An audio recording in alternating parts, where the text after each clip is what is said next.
সেইখন দেশত কি গো হত্যা হ'ব আৰু গৰুৰ মাংস খাই আমি গৌৰৱ অনুভৱ কৰিম। সনাতন সভ্যতা সংস্কৃতিৰ পীঠস্থান গৰু বিহুৰ দিনাখন গৰুক আমি পূজা কৰোঁ, গৰুক আমি মাহ হালধিৰে গা ধুৱাওঁ। সেইখন দেশত কি গো হত্যা হ'ব আৰু গৰুৰ মাংস খাই আমি গৌৰৱ অনুভৱ কৰিম? সেই প্ৰশ্নৰ উত্তৰ আমি বিচাৰিব লাগিব।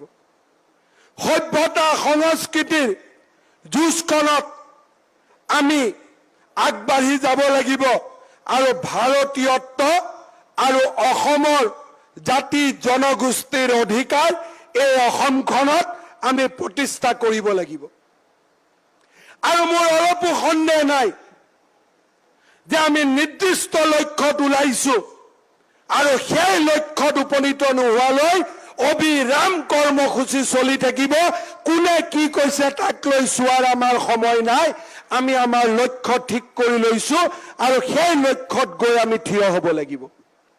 আপোনালোকৰ সহায় সহযোগিতা কামনা কৰিছো।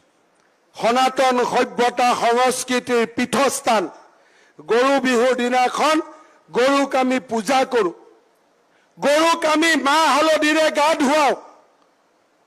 সেইখন দেশত কি গো হত্যা হ'ব আৰু গৰুৰ মাংস খাই আমি গৌৰৱ অনুভৱ কৰিম? সেই প্ৰশ্নৰ উত্তৰ আমি বিচাৰিব লাগিব।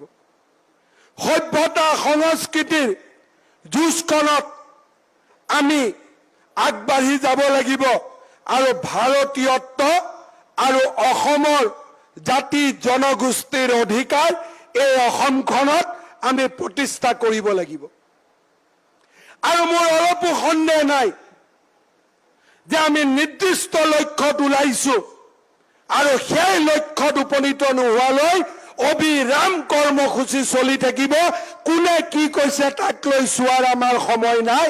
আমি আমাৰ লক্ষ্য ঠিক কৰি লৈছো আৰু সেই লক্ষ্যত গৈ আমি থিয় হ'ব লাগিব। আপোনালোকৰ সহায় সহযোগিতা কামনা কৰিছো।